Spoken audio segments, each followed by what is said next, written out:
하려고 하는 게 아니고요, 정말 그렇게 했으면 좋겠다. 우리 교회 영적인 능력을 키우고 뭔가 일어나도록, 하나님이 직접 하시는 일이 일어나도록 그런 마음을 가지고 큰 소리로 2번 같이 읽겠습니다. 시작. 다시 말씀을 붙잡고 행함으로. 다시 말씀을 붙잡고 행함으로. 오늘 우리가 마가복음 2장은 마태복음에도 나오고요, 누가복음에도 나옵니다. 똑같은 내용들인데 마태복음이나 누가복음보다 훨씬 짧아요. 훨씬 짧습니다. 그럼에도 불구하고 마가복음의 오늘의 이야기는 다른 복음서를 비교해 보면 아주 자세하게 기록이 되어 있습니다. 인원이 몇 사람인지 그런 건 모르는데 여기는 기록이 되어 있어요. 그래서 마가복음을 읽지요. 가버나움이라는 곳에 예수님이 들어가셨을 때 일어난 일입니다. 가버나움은 갈릴리 호수 북쪽에, 북단에 위치한 아주 사람들이 많이 모여 사는, 예수님이 그래서 활발하게 활동하셨던 그런 곳입니다. 예수님이 어느 집에 계시다는 소문을 듣고 사람들이 많이 찾아왔죠. 몰려온 사람들이 얼마나 많은지 다 성경에는 기록하지 않지만은 그 이유가 조금씩 달랐습니다. 가까이서 얼굴 한번 보자, 그래서 온 사람도 있었을 것이고, 소문을 듣고 야, 무슨 일이 벌어지는구나, 어떻게 된 일이야 확인하러 온 사람도 있었고, 지나가다가 사람들이 막 어느 집에 모여서 웅성웅성거리고 시간도 뭐 넉넉하게 있고 그러니까 그냥 한번 와본 사람도 있고, 어떤 사람은 야, 무슨 말을 또 사람들 모아놓고 선동하는 거야, 트집 잡으려고 온 사람도 있었습니다. 그 가운데는 여전히 영적인 호기심을 가지고 말씀을 들으려고, 그래서 오늘 예수님의 말씀에는 도를 말씀하셨다 그렇게 되어 있어요. 예수님의 마음과 맞는 그런 사람들이 굉장히 많이 있었습니다. 그 중에 특이한 사람들이 있었는데 4사람이 들것을 들고 온 것입니다. 중풍병자가 그 들것에 들려져 있었죠. 이들은 성경을 잘 읽어보면 지나가다가 들러보자 그렇게 온 사람들이 아닙니다. 얼굴 한번 보고 싶어서 잠깐 들러보자 그런 사람들이 아닙니다. 예수님이 계시는구나, 그분이 고쳐주실 것을 바라고 그런 확고한 마음을 가지고 온 사람들입니다. 다른 사람들하고 입장이 다르죠. 그래서 들것에 중풍병자를 싣고 태우고 왔습니다. 와보니까 생각지 못한 일이 벌어진 것입니다. 들것을 가지고 예수님 가장 가까이 가야 하는데 어디서 왔는지 많은 사람들이 모여 있었습니다. 그들이 전혀 예상치 못했던 일이 벌어진 것이죠. 들것을 들고 예수님 앞으로 가장 가까이 가야 되는데 문 안에조차 들어갈 수가 없었습니다.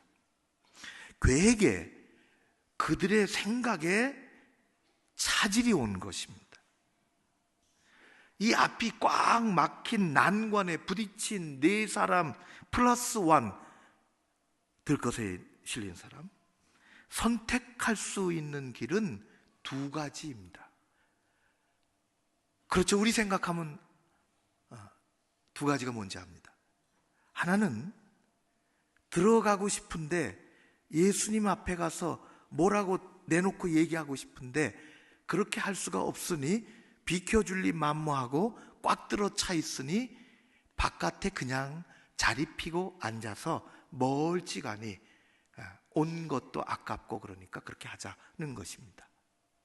또 하나 선택지가 하나 더 있는데 그것은 오늘만 날이냐?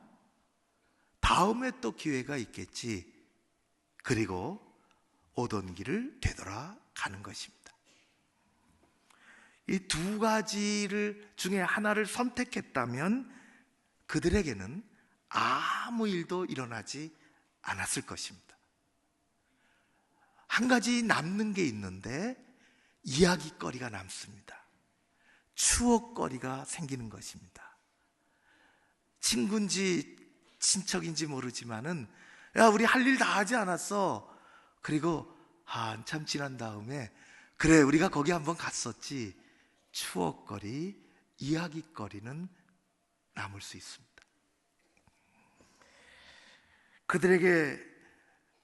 그들은 그것 때문에 온 것이 아니죠. 여러분, 우리의 신앙생활은 고작 좋은 이야기, 좋은 추억거리 찾아서 다니는 것이 아닙니다. 신앙생활 잘못하면 이야기거리 만들려고 좋은 추억을 사진 몇 장 찍고 그 추억 가지고 살려고. 여러분, 우리의 신앙생활은 그렇게 되지 않습니다. 우리의 신앙생활의 한복판에는 생명이 일어나야 되고 변화가 일어나야 하는 것입니다. 그들은 문 밖에 자리를 펴고 앉아 있지도 않았으며 그렇다고 온 길을 되돌아가지도 않았습니다. 들 것을 들고 온 네 사람은 누구도 생각지 못한 길을 택했습니다. 들 것을 들고 지붕으로 올라간 것입니다. 지붕을 뜯어냈습니다. 우리의 지붕의 구조와는 다르다는 것을 알게 되죠. 세상에 이런 일은 없었습니다. 구약에도 성경 다른 곳에서도 이런 일은 없었습니다. 기생 라합 이야기를 지난주에 했는데, 기생 라합이 자기 집 지붕에 이스라엘 정탐꾼을 숨겨준 적은 있지만은 남의 집 지붕을 뜯어 구멍을 낸 일은 일찍이 없었습니다. 당시 이스라엘 사람들이 사는 집의 모양들이 오늘날도 마찬가지지만은 다양하지요. 먼저 가난한 사람들은 어쩔 수 없이, 가난하니까 집이라고 특별히 없이, 너무 가난한 사람들은 이 산 중턱이나 동네 가까운 곳에나 자연적으로 생긴 굴을 차지해서 살았습니다. 구약에도 그렇고 신약에도 그렇고 예수님 당시도 그렇고 그랬습니다. 그렇게 된 거지. 그 집이라고는 할 수 없고, 일반적인 사람들은 어떻게 하느냐? 다듬어지지 않은 돌을 쌓고 구운 벽돌이나 이 진흙을 발라서 벽을 세우고 그 위에 적절하게 지붕을 얹는 구조입니다. 그런데 좀 부유한 사람들, 또 조금 뭐가 갖춰진 사람들은 다릅니다. 너른 마당이 있고 저 구별된 다른 곳에 축사도 있고 창고도 따로 있습니다. 그런 집들은 비교적 지붕이 튼튼합니다. 그리고 그 지붕으로 올라갈 수 있도록 담벼락에 붙여서 계단을 만드는 것입니다. 그런 집의 지붕은 다용도로 사용이 됩니다.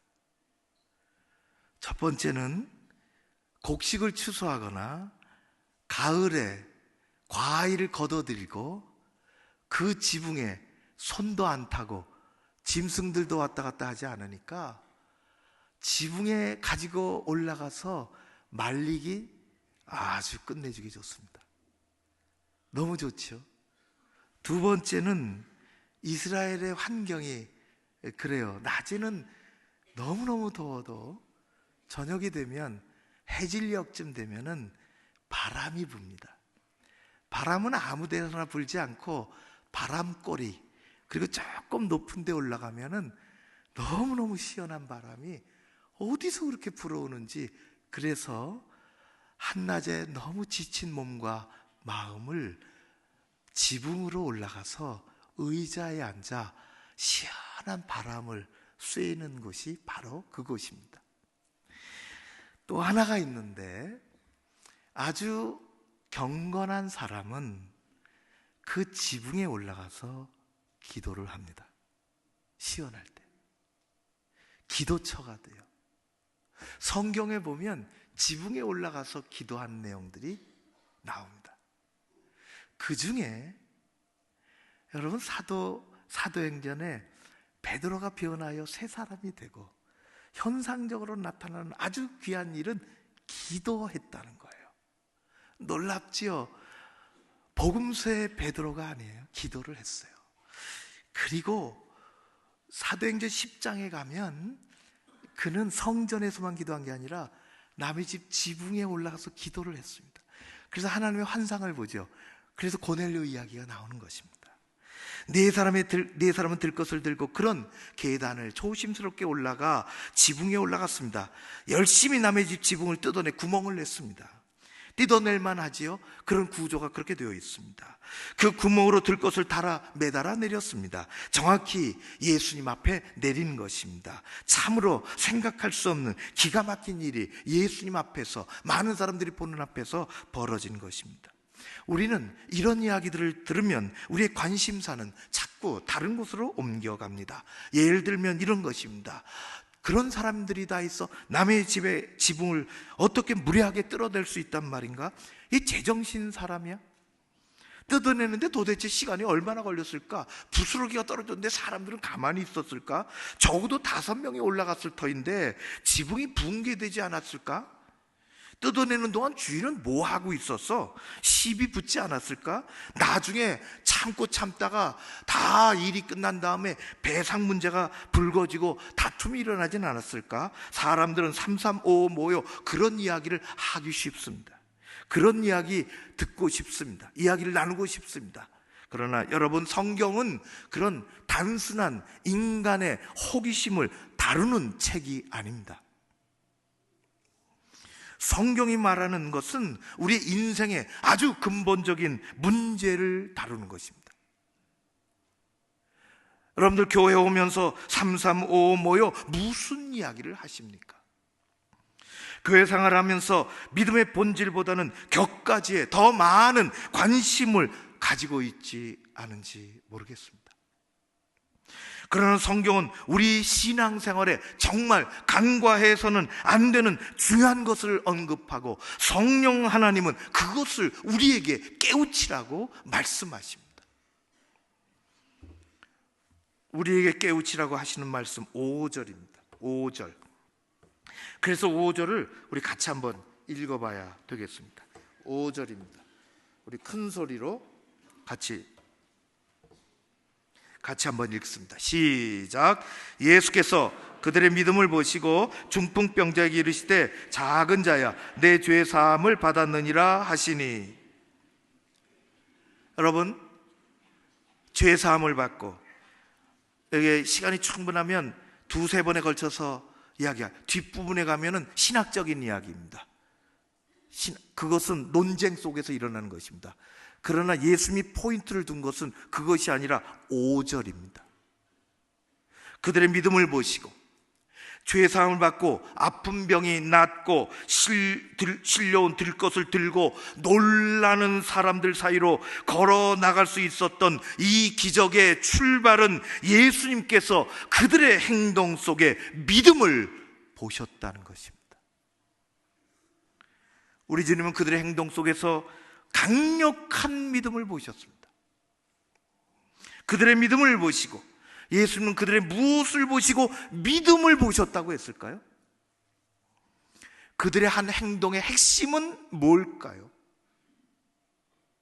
신학적인 논쟁이 아무리 붙어야 거기는 생명력이 존재하지 않습니다. 물론 우리의 신학을 잘 해야지요. 논쟁 속에 그 어떤 것도 생명의 사건이나 기적이 일어난 적이 없습니다. 예수님은 그들의 믿음을 보시고 뭘 보셨을까? 그것은 한마디로 하면, 예수님을 만나는 일이라면, 예수님 앞으로 가는 일이라면, 그 앞에 가면 무엇이 일어날 것이라는 확신이 있다면, 나를 가로막는 그 어떤 난관이 있을지라도 행동으로 옮기라는 것입니다. 예수님 그것을 보셨습니다.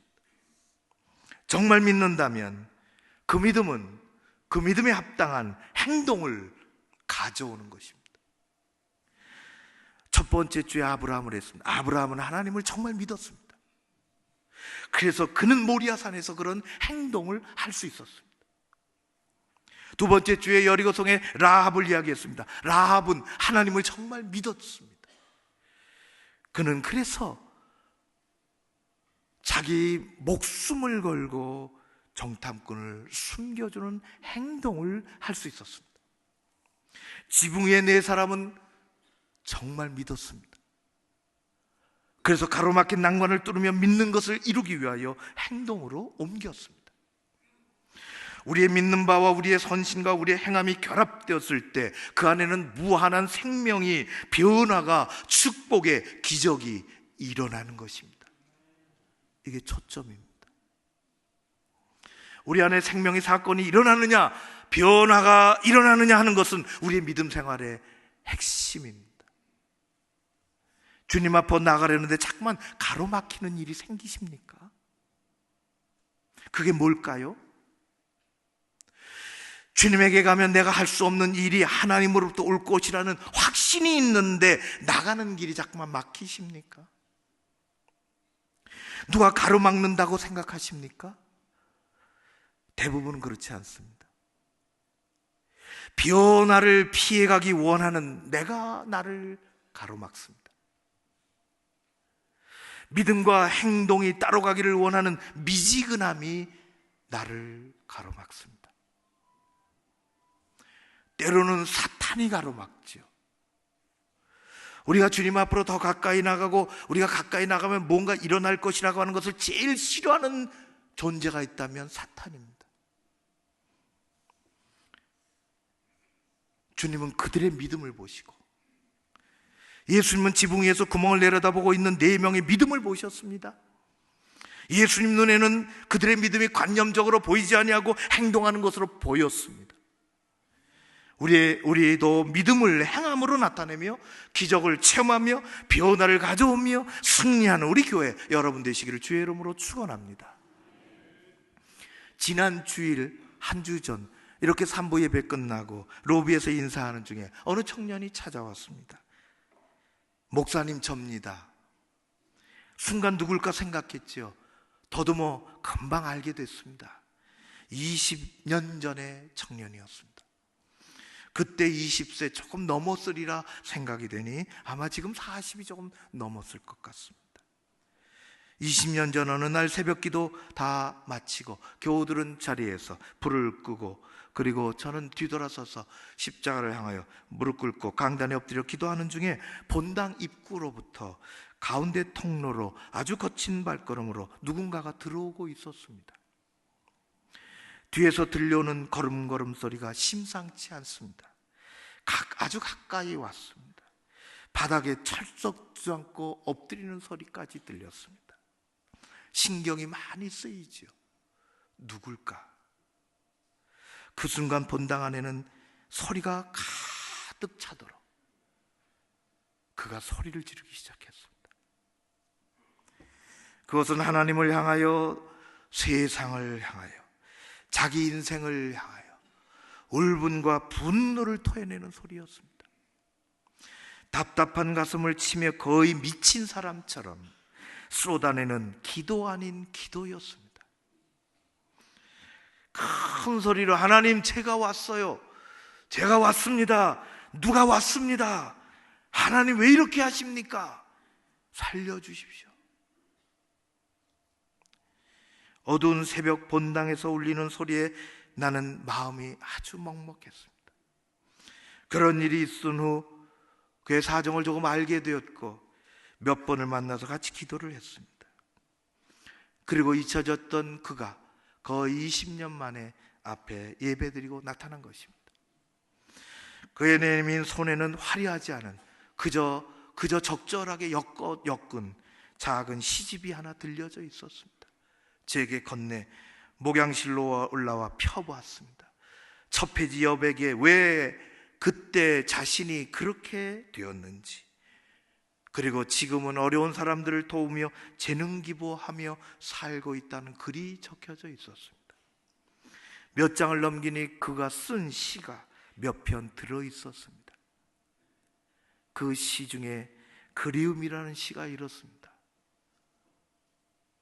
밤은 점점 암흑으로 치닫고 휑한 바람만 온몸으로 휘감을 때 의지의 빛, 희망의 빛, 불빛은 반짝인다.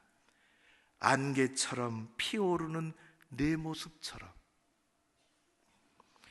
이 시를 읽는 저의 마음은 강물이 아주 따뜻하게 흘렀습니다. 따뜻한 강물 체험해 보셨습니까? 우리의 삶 한가운데 밤이 때로는 어둡고 그리고 바람이 휘몰아칠 때 하나님은 믿음을 행동으로 옮기는 그에게, 네 사람에게, 들것에 실린 사람에게처럼 희망의 불빛을 비춰주시는 것입니다. 낙타무릎 야고보 사도의 음성을 다시 듣습니다. 야고보서 2장 18절 말씀입니다. 너는 믿음이 있고 나는 행함이 있으니 행함이 없는 내 믿음을 내게 보이라. 나는 행함으로 내 믿음을 내게 보이리라. 믿음은 행함으로 증거가 되고 행함은 믿음에서부터 출발하는 것입니다.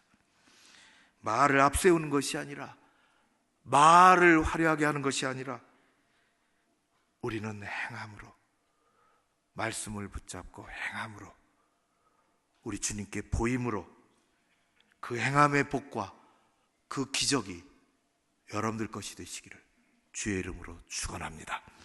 기도하겠습니다. 고마우신 아버지 하나님, 말씀을 붙잡고 믿음으로 행함으로